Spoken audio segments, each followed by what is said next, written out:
It's time to bring you yet another amazing episode. And now, welcome your host.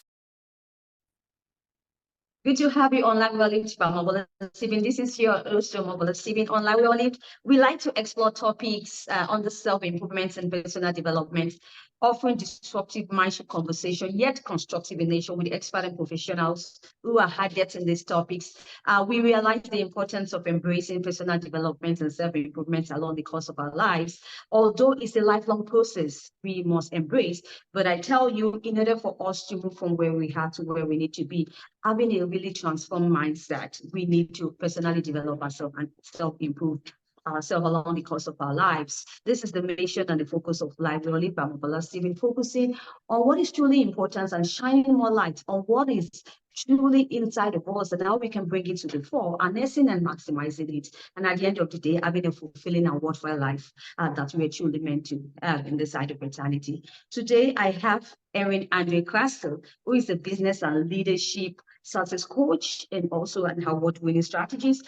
On Life Really, she will be talking more about our trademark, effortless strategy in terms of our business and also our personal life. Let's get right into the discussion. Once again, welcome Erin Andrea Craske on the show. Thank you so much for inviting me and having me here. Yeah, I'll be so much delighted for to be helpful to your audience. Absolutely. My audience are looking forward to a really transformative and worthwhile show with you, Erin. We talk about your trademark, talking about effortless strategy, applying in our daily lives and also in our business strategy. Now, our conditioning, I like to start with this introduction. Our conditioning often involves managing businesses by attending to surface level symptoms while neglecting the underlying systemic issues. Why did you think this is so, or how did you arrive at this conclusion, Erin? Well, okay, let's start from something totally irrelevant to the business. It's like in medicine, very often what we happen to do, we happen to treat symptoms of different illnesses until it's probably a little bit too late. And then while we're treating one symptoms, we have something else, that as a result of this treatment. And that goes all the time. So why isn't it easier to look under all the symptoms and see if there any root causes, any systemic issues that we can address once and for all, so all the symptoms become irrelevant? And this is how, I started thinking, because it all started with me talking to different businesses and in order to understand the patterns behind their performance or underperformance. And when you see what actually they name, it's even, you don't even need to talk to them if you don't want to. All this information is available on internet, the top reasons why businesses fail. They all mention exactly the same thing. So what actually happens? So there's a pattern. They do exactly the same mistakes. And within the first 3 to 5 years, 50%, according to statistic across all countries I checked, that was Europe, UK, and the States, 50% of businesses fail. And then another 70, then they fail, I think, by the end of 7th or 10th year. So looking at the statistic, the first thing that comes to mind is that actually the first 3 to 5 years in operation is typically called strategic planning period, right? So if you look at it from this perspective, and again, you talk to businesses and you see the reasons behind their misfortune, and you realize that actually they don't have strategy, right? Strategy, this is your systemic issue, because what they're trying to do to fix the business, they work on tactics, they work on temporary improvements, they work on different actions and best practices, but they're all symptoms. If you have no strategy, it doesn't really matter how long you'll be trying to change directions and make something better, it's not going to work. So that was like the first analogy, that came to mind, because strategy is definitely foundation. of any business operation. So that's a must. Then I started looking at leadership because I had my own experience in leadership. I also watched quite, a lot of leaders that I worked with. And what came to mind, there's so many different leadership trainings all over the place. And then there's so many leadership podcasts, and they all explain how to. It's like how to in business, how to in leadership. And they all want to get, please give me an actionable advice how we can do it. And then again, that made me think. It's like, if there's so many different trainings and there's so many podcasts, why don't we have good leaders? Because everybody talks about the same thing, that, leadership nowadays is toxic and it's challenging, and teams are disengaged and teams going through burnout, and, so the situation isn't changing. So and I thought, okay, why? So again, we're treating symptoms, aren't we? We're treating symptoms through all these trainings. We're treating symptoms through all this how to be a better leader. But if the person, first of all, isn't ready for it, if they don't want this training, because often trainings are paid by the company, it doesn't mean that the person wants to change. It doesn't mean that he wants to go through these trainings. And also because the information that is very often theoretical is presented in so many different tips and how-tos, at point, sometimes it becomes really even challenging to remember. And then let's look at the systemic issue, because all that I've just mentioned are symptoms, but underneath all these how-tos, you have a personality, right? And the personality, this will be your root cause, because as much as you try to embellish your personality with trainings, it may work only in certain cases, and in most it won't. Because in any stressful situation, your personality will shine through, for its better or for its worse. So that was kind of another analogy, that came to mind. So then we also I looked at it from profitability perspective, because profitability is more complex, because profitability is a holistic approach to business. It is about how you treat different business streams longer term. It's not about return on investment. It's totally different entity. And again, underneath profitability is your holistic approach to business management. Something that businesses don't really quite pay attention, because it's not holistic.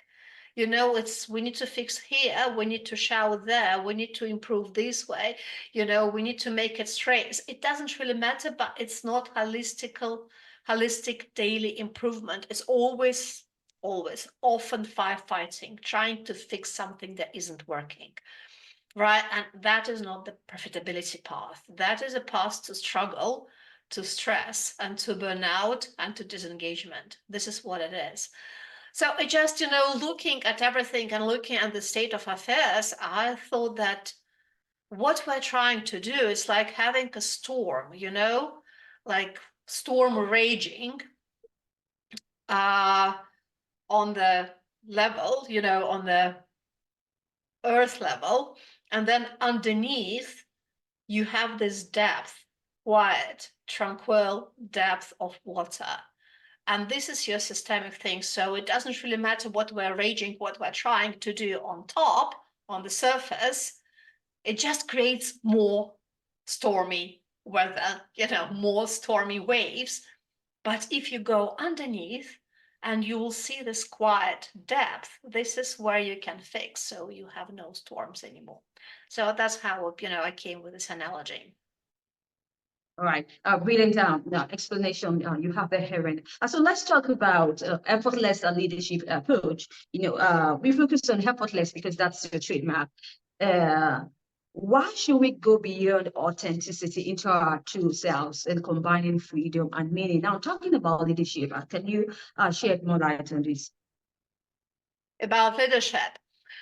That's right. Yeah. So, there is a truth, and I just know that a truth. When we were born pure, kind, powerful, confident individuals, because we were all born exactly the same. So what we became, this is something that we acquired over our lifetime, and some things serve us and others don't.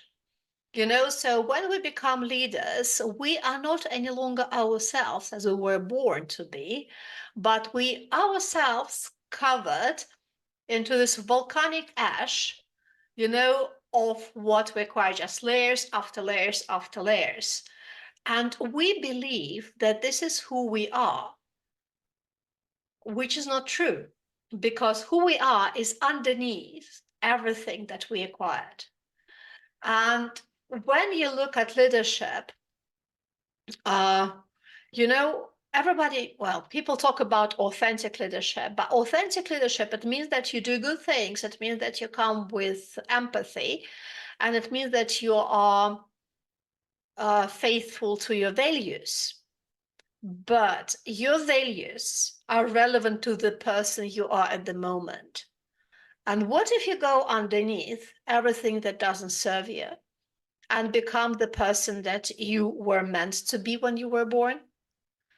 And lead from this perspective. Lead from the perspective that you don't need to have approval, that you don't need to have fears, that you don't need to struggle through relationship. You don't need to be afraid of making decisions and standing by your decisions. You're not afraid of making presentations and, presenting your strategy and engaging with your teams in a way that they trust you, that they believe in you, because that's the most important thing. When they trust you, when they feel safe, this is when they're going to be motivated to deliver, for the benefit of your business. So basically, instead of going through hundreds of different trainings or going through headaches of running a business and stress and insecurities, just make this first and only one step of going back to yourself as you as you meant to be, and lead from this place, because it just, the whole thing changes. I know it because this is what I'm living, and this is what I help my clients to achieve. So I know it is possible, and the result is absolutely outstanding because people absolutely love who they became after the program. So, and from this place, not only your business becomes easier, because again, as we started earlier, through one change, you're able to address many different symptoms, but also because it's already different you, it's going to have ripple effect onto your personal life and private relationship and how you live privately, with your community, your family. So it's gonna affect your mental health and cognitive health, well-being, relational health. So you get, pardon me, you get the result that is just, gonna cover so many different aspects of your life through one change that you go through. So that's how the effortless leadership was born, from me being this person and watching and analyzing and then working with clients. I was like, oh, wow. So it definitely works. All right. And now establishing a business is all about making profit. Whether we like it or not, that's just the core of, establishing a business. But really talking about achieving our profitability flow effortlessly, is it possible to bring in profitability without much effort or collateral damage to any business? Well, I don't believe you can get effort without doing nothing, right? So let's define effort to start with. Because for me, effort is anything that doesn't come easy. For me, effort is the thing that brings stress, that brings negative emotions, that brings insecurities and fears. That is what effort is for me, when you need to give more of yourself without having much in return. And giving more of yourself, it's on an emotional level as well, because everything that is draining, that drains you of your energy, that is effortful. In my world, in the world of my clients, effortless is the opposite. It's when you live and lead and create in a place of harmony with yourself and the environment, and from the place of mental peace, right? So this is, when we define it from this perspective, it's kind of helps you better understand what I mean profitability flow and making it effortless. So again, it's not about doing nothing. It's not about that, but it's about how you mentally perceive the profitability and business in your company, and how you approach the process of profitability building. Profitability is long-term. It's always long-term. So it's about having your destination where you want to go, where every activity, it's like bricks, you are building your path towards your destination. So that's the profitability thing. And you have different pillars that all contribute to your business being profitable. So the approach is to take care of each of these pillars on a daily basis through daily improvement, right? So you are not stressing out about your goals that are very often called toxic goals, because whether you achieve these goals or don't, you're not going to be happy. Because if you don't achieve, you're going to be blaming yourself, the whole business, the team, the world, and whatever, the minute you were born, because you didn't achieve the goal that you so much wanted to get to. Or when you achieve it, your joy was going to be one day short-lived, because what's going to be next? Next, you're going to set up a next goal, right? So all your life, it's about moving, persevering, striving to get to the goal that is so challenging and so stressful, whether you get it or not, right? So that approach, I don't believe it works again, it's not good for our mental health. It's not good for mental health of our teams. What if you look at the business streams that all lead to profitability and try to improve them day by day, a little bit here, a little bit there? What will happen? That first of all, when you focus on daily improvement, your business will get better, right? Because you are improving what is not working. Secondly, you improve it holistically. So your business holistically becomes better. And thirdly, it's impossible for the business that is getting better every day not to become profitable. But in your head, what you're doing, you are improving little things, and you get satisfaction from seeing things improve. So it's totally different approach to the mindset. How you look at your business, and again, so much bit better on your mental health, because you replace stress with satisfaction. That is kind of, it just matter how you look at things and how you learn to look at things. So it's one thing. And another, in terms, again, if we talk about mental health, because it is very important nowadays, one of profitability pillars is contribution that stems from purpose. Purpose is strategic, contribution is tactical.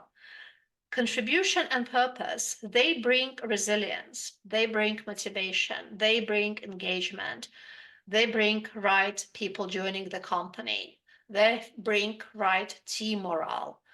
And through that, all the things that I mentioned, they will help elevate your team and your business, and again, contribute to your mental health. So altogether, you still have exactly the same business, but the way you approach it is so much healthier for the business itself and for every person involved into the process.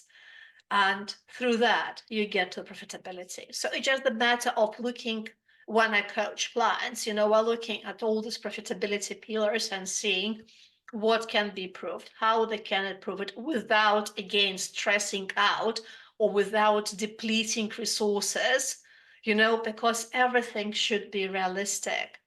Business must be satisfactory and joyful. It shouldn't be, effortful, striving through the end goal, destroying yourself, your teams, and probably, your family relationship throughout this process. All right, thank you, Erin Andrea, for sharing your thoughts on the show. And I'm still talking about effortless approach. Now, in terms of personal life, which is also very important for us to explore on this show, because we talk about, living a life well lived as the theme of the podcast, Life Well Lived by Omobola Stephen. So in terms of that, how can we achieve a life of freedom or a effortless living, if I might put it? Yeah.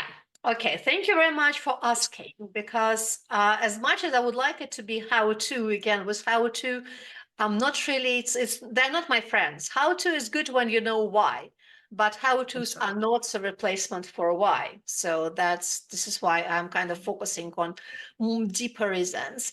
So with regards to effortless living, it's a 6-stage process, but if I try to make it a little bit easier to comprehend, it's about 2 stages. The first one is living by your own rules,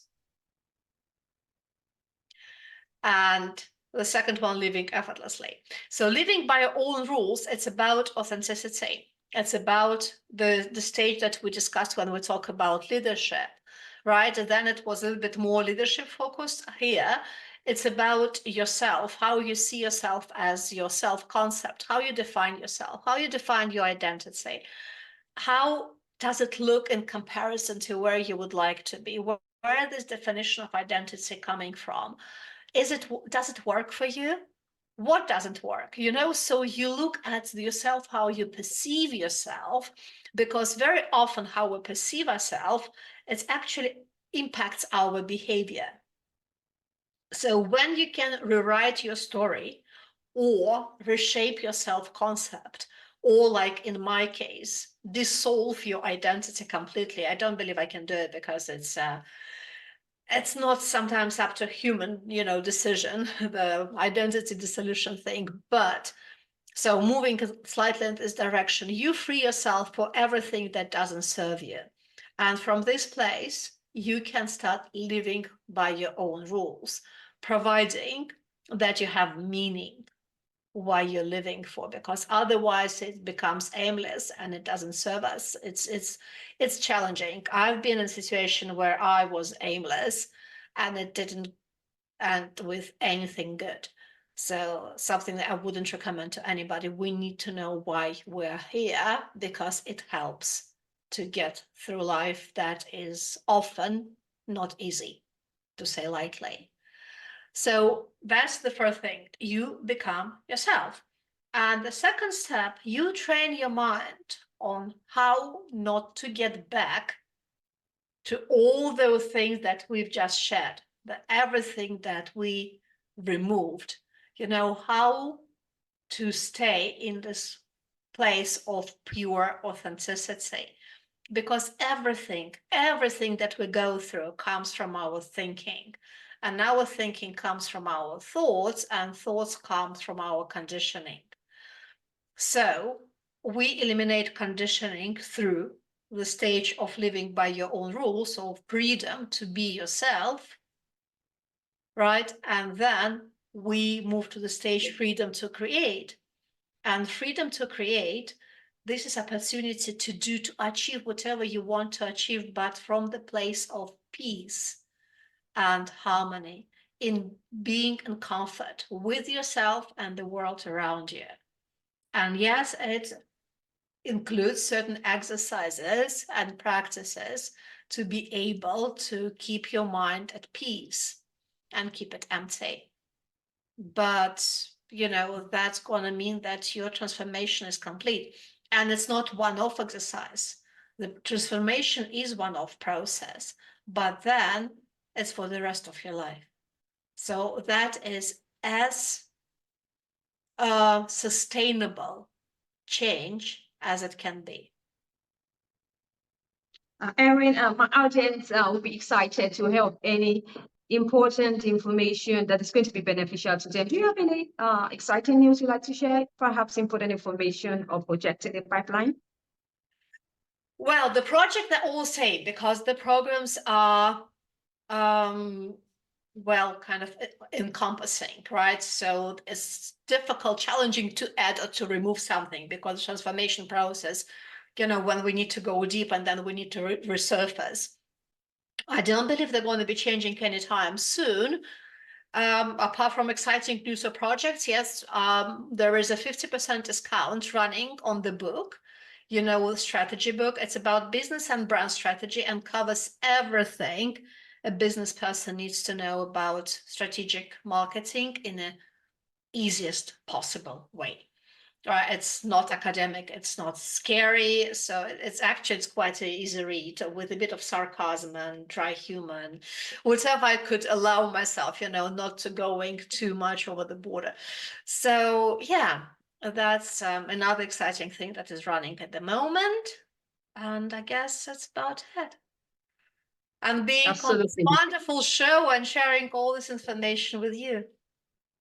Thanks so much for sharing that with my audience. We wish you a brilliant success in the project and also in the subsequent ones that you will with us. Thank you once again, Andrea. Do you have any parting word you'd like to share? And also don't forget to drop your social media and your website. Okay. Don't be afraid of looking beyond what you don't like in yourself, because what we don't like in ourselves, it's not who we are. This is what we acquired, because when we go back to who we're meant to be, we are so likable, so you're really gonna enjoy knowing yourself. Don't be afraid. If you don't like, it's not you. You acquired it. And if you acquired it, you can get rid of it. So be more confident about who you are, because you're much better than what you think you are. Start from this place. Great. Thanks for the motivation, Harry. Your social media handles on your website. And also, how can we access the book? The book? You mean how we can access the book? Yes, and if you may like to share your social media handles also on your website. Yeah, absolutely. All information gonna be in the show notes. There's no point of spelling it out loud, but if you're interested, you're gonna find it. Yeah. All right. Well, Thank you once again, so Erin Andrea Craske, for sharing your thoughts on today's show, especially focusing on your trademark, discovering effortless strategy, both in our personal life and also in our business. Erin is a business and leadership success coach and also an award-winning strategy. Thanks for sharing your thoughts. We really transformed by your insights on today's show. Wish you best of luck once again. Now, if you'd like to catch up with any missed episodes of the podcast, you can do so on any cross-promotion platforms or any podcast distribution platforms you bump into. And you have a good time listening to experts, listening to professional thought leaders. They share disruptive mindset conversation, yet constructive in nature, about topics or subjects under personal development and self-improvement. I need you to always stay safe. I talk to you soon. For now. Thanks so much, Erin. yeah. Thank you. If you enjoyed today's episode, make sure you subscribe and leave us a review.